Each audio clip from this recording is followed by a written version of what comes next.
আধার প্রামাণ্য নথি নাম বাদ গেলে করা যাবে আবেদন। এসআইআর মামলায় বড় ঘোষণা সুপ্রিম কোর্টের। এইরকম একটি খবর মিডিয়া চ্যানেলে এবং খবরের কাগজে ইদানিং ঘোরাঘুরি করছে, কিন্তু এর আসল কারণ বা তথ্য কি সেটা কিন্তু অনেক চ্যানেলেই দেখানো হচ্ছে না। আমাদের চোখে বা আমাদের দৃষ্টিভঙ্গিতে তাৎপর্য কি, সেটাই আজ আপনাদের সঙ্গে আলোচনা করব। নমস্কার, আমি রাজকুমার আপনাদের সঙ্গে আছি এবং আপনারা এখন দেখছেন এসবি নিউজ। ইলেকশন কমিশনকে একটি অন্তর্বর্তী নির্দেশ দিয়েছে মহামান্য আদালত সুপ্রিম কোর্ট, এবং এই সময়ের যিনি এই মামলাটা দেখছেন বা শুনছেন, জজ সাহেব সূর্যকান্ত এবং জয়মাল্য বাগচি, ওনার বেঞ্চ, সেখানে একটি অন্তর্বর্তী নির্দেশ দিয়ে বলা হয়েছে যে বিহারে যে এসআইআর পদ্ধতিতে বা এসআইআর করতে গিয়ে যে 65 লক্ষ ভোটারের নাম বাদ গেছে, তাদের নাম এবং কী কারণে বাদ গেছে তার একটা তালিকা তাদের ওয়েবসাইটে দিতে বলছে।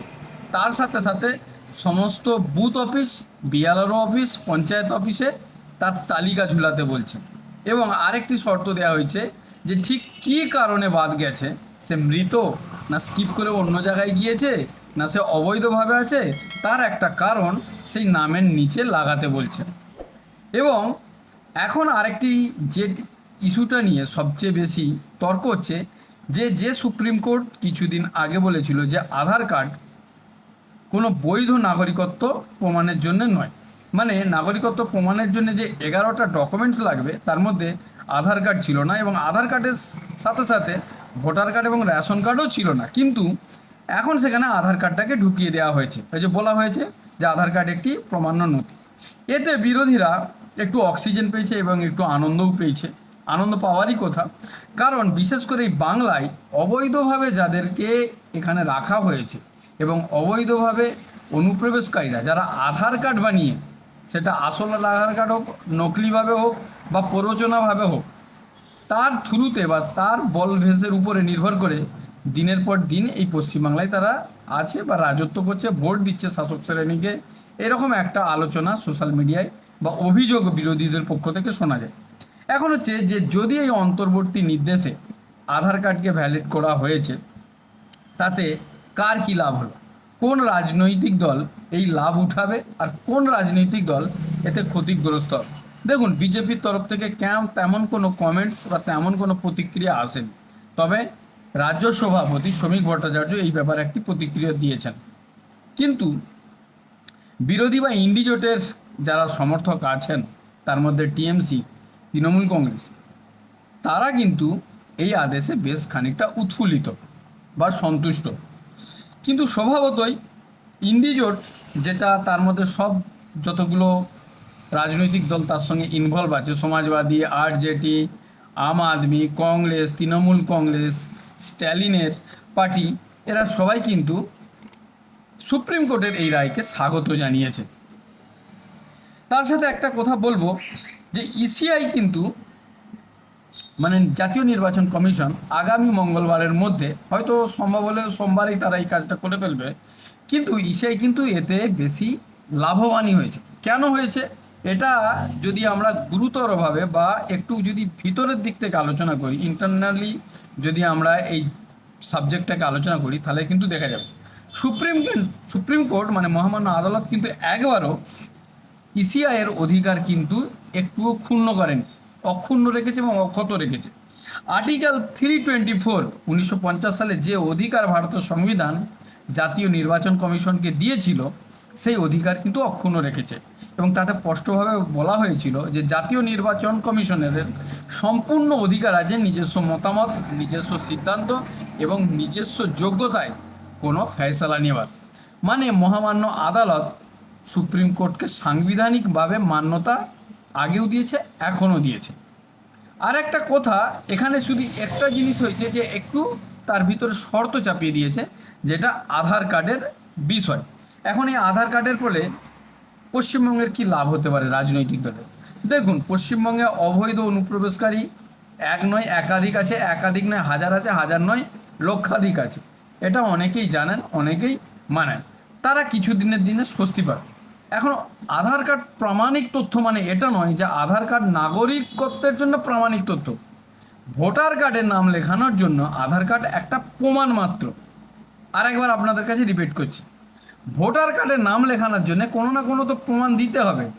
জন্ম সার্টিফিকেট হোক, তার কোনো মাধ্যমিকের সার্টিফিকেট হোক, বা তার কোনো যেটাকে বললাম আধার কার্ড হোক, এটাকে একটা প্রমাণ হিসাবে দেখা হয়েছে। কিন্তু নাগরিকত্বের জন্য সেই খবরটাকে কিন্তু অনেক মিডিয়া স্কিপ করে গেছে, এবং সেটা নিয়েই বলা হচ্ছে যে সুপ্রিম কোর্ট একইভাবে একটা কথাকে দুরকমভাবে বলছে। আসল কথা কিন্তু সেটা নয়। এখন যদি এইটাকে বৈধ হিসাবে দেখা হয়, তাহলে পশ্চিমবঙ্গের যে আগামী দিনের বিধানসভা, তাতে কি ভোটারের সংখ্যা বাড়বে না কমবে? দেখুন, যেটা এর আগে শর্ত সুপ্রিম কোর্ট দিয়েছিল সেটা কিন্তু সে অক্ষুণ্ণ রেখেছে, এটা কিন্তু অনেকে বুঝতে চাইছে না। এবং ইসিআই মানে জাতীয় নির্বাচন কমিশনও যে আদেশটা প্রত্যেকটা রাজ্যকে দিয়েছে এসআইআর জন্য, এসআইআর যদি লাগু হয় পশ্চিমবঙ্গে, তার জন্য যে কন্ডিশনটা রাখা হয়েছে সেই কন্ডিশনও কিন্তু অক্ষুণ্ণ আছে। মানে মৃত ভোটার বাদ দিতে হবে। মানে পশ্চিমবঙ্গে 2004-এর পর থেকে যত লোক মারা গেছেন অথচ তাদের ভোটার কার্ড রয়ে গেছে, তাদের কিন্তু বাদ যাবেই যাবে। দ্বিতীয় হচ্ছে, যারা স্কিপ করে এক জায়গা থেকে অন্য জায়গা চলে গেছেন, মানে এখান থেকে অন্য রাজ্যে, অন্য প্রদেশে বা অন্য দেশে স্থানান্তরিত হয়ে গেছেন, তাদেরও নাম কিন্তু বাদ দিয়ে যাবে। যাদের একাধিক ভোটার কার্ড আছে, মানে একজনেরই দুটি করে ভোটার কার্ড আছে বা তারও বেশি আছে, তাদের নামও বাদ যাবে। এবার রয়ে গেছে শুধু যারা নকলভাবে, বা নকলভাবেও হবে না। কেন বলছি দর্শক বন্ধু, এখন তো প্রিন্ট মিডিয়া যুগ, এখন মিডিয়ার যুগ, কম্পিউটারের যুগ এবং ইন্টারনেটের যুগ। এখন আধার কার্ডের উপর যে বা ভোটার কার্ডের উপর একটা নম্বর থাকে, দেখবেন ডিজিটাল নম্বর থাকে, সেই নম্বর এখন মোবাইল বা কম্পিউটারে ডাললেই বোঝা যাবে যে এটা আসল কি নকল, অর্থাৎ এখান থেকেও বাদ যাবে। এবার কিছুক্ষণের জন্য স্বস্তি হয়তো হতে পারে, আর তাতেই হয়তো বিরোধীরা আনন্দে আত্মহারা হয়েছে যে সুপ্রিম কোর্ট বড় ঘোষণা করেছে। কিন্তু দেখতে গেলে জাতীয় নির্বাচন কমিশন সেইভাবে কিন্তু কোনো ক্ষতিগ্রস্ত হয় না। তাদের কাছে একটা হয়তো কাজ বেড়েছে, যে আগামী মঙ্গলবারের মধ্যে তাদের ওয়েবসাইটে এই 65 লক্ষ ভোটার তালিকা, মানে ভোটের যে যাদের নাম বাদ গেছে কারণ সহ তাদের ওয়েবসাইটে দিতে হবে। আর এটা যদি হয়ে যায়, এক পক্ষে এটাও কিন্তু সুবিধা হবে, এটা যদি প্রমাণিত করে ফেলে তারা, ইসিআই যদি প্রমাণিত সম্পূর্ণভাবে করে ফেলে, তাহলে কিন্তু ইসিআইয়ের নাম আরও বেশি গ্রহণযোগ্যতা বাড়বে।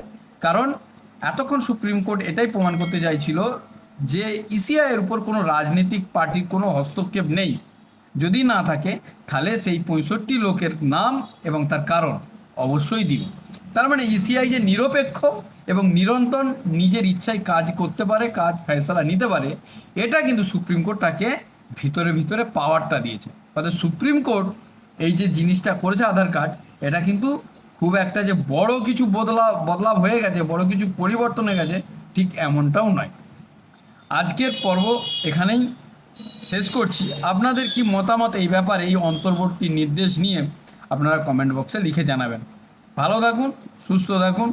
আজ দেশের ৭৯তম স্বাধীনতা দিবস, আর এই স্বাধীনতা দিবসে আপনাদের সকলকে অনেক অনেক অভিনন্দন। জয় হিন্দ, জয় ভারত।